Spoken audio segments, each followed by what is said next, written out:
গেলেন বাজার করবার নিয়ে, বাজার কই খাইলে আর আসলেন কিছু জন্য?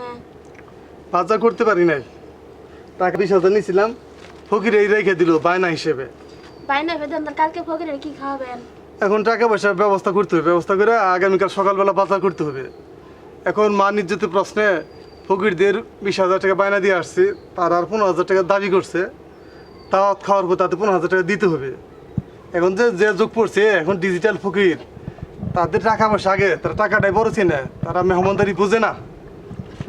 এখন আর এটা নিয়ে ভাবতে চাই না, ভিতরে ঢুকো।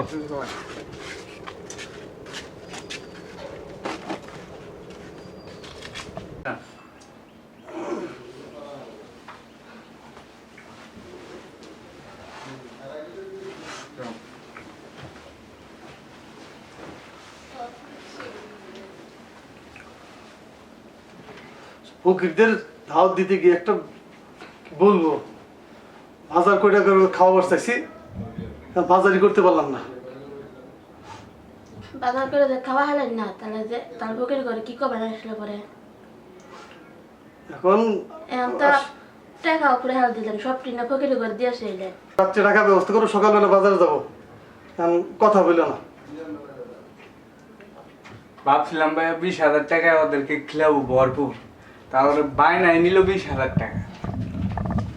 এখন বর্তমান যে ফকিরদের যে অবস্থা, এটা তো আমরা জানতাম না। সেই আগের যুগের ফকির যে এখন নাই। ভাইয়া বর্তমান ফকিরদের যে অবস্থা, আমাদেরই তো ফকিরদের বাড়িতে দাওয়াত খাওয়ার অবস্থা হয়ে গেছে। চুপ, কথা নেই, কথা বলো, ভাইবা চিন্তা কথা বলতে শিখো না। আমরা তালুকদার মানুষ, বলছি না আমাদের ঐতিহ্য আছে। তোমরা জানো যে আমার পূর্বপুরুষরা কি ছিল, তা তো কিছু জানো না। শোনো তাহলে সে কথা। বলেন। আমার এই তালুকদার বংশের যে পূর্বপুরুষ ছিল, তার নাম ছিল তরিবুল্লাহ তালুকদার। তার দুইটা ছেলে ছিল, বড় ছেলের নাম ছিল মানিক তালুকদার, ছোট ছেলের নাম মনসুর তালুকদার। এই মানিক তালুকদার আর মনসুর তালুকদারের সেই দেওপাড়া ইউনিয়ন থেকে শুরু করে সেই ঘাটাইলের ব্রাহ্মণ শাসন পর্যন্ত 21টা গ্রামের তালুকদারই ছিল। তারা এই গ্রামের সমস্ত ট্যাক্স আদায় করতো, কর আদায় করতো। তাদের সন্ধানপুরে ওখানে ট্যাক্স আদায়ের জন্য ওখানে কুটির ঘর ছিল ট্যাক্স আদায়ের জন্য। তাদের যে অবস্থা ছিল তোমরা কল্পনা করতে পারো না। তারা হাতি নিয়ে চলতো, ঘোড়া নিয়ে চলতো। আজ আজ কি বলবো, দুঃখের বিষয়, আমরা সেই হাতি ঘোড়া থেকে আমরা বর্তমান কি অবস্থায়। তোমরা জানো না 21টা গ্রামের যে তালুকদারি ছিল, তাদের যে পরিমাণ রাজস্ব হতো, তারপর 14 গোষ্ঠী পয়সা খেতে পারতো। তোমরা তো জানো না যে তাদের তাদের এই বিলাসিতা জীবনের জন্য আজকে আমাদের এই পরিণতি।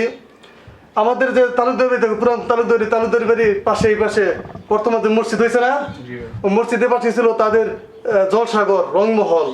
সেখান থেকেই কলকাতা থেকে বিভিন্ন বাইকদের আসতো, নাচতো, গাইতো। তারা এগুলো আনন্দ ফুর্তি করে তাদের এই তালুকদারি লুটে ফুটে শেষ করে দিয়েছে।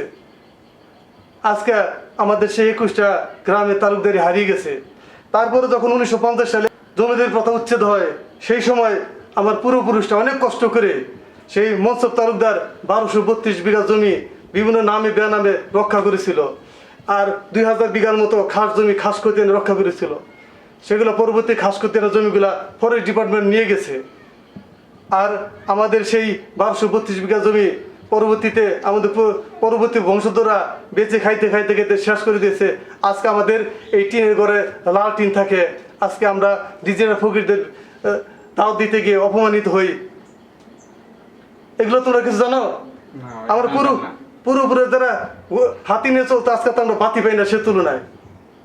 আর আর মানুষের সামনে এরকম কথা বলো যে আমরা তাদের মধ্যে ভিক্ষা করে খেতে যাবো, এইসব কথা একবার বলবা না।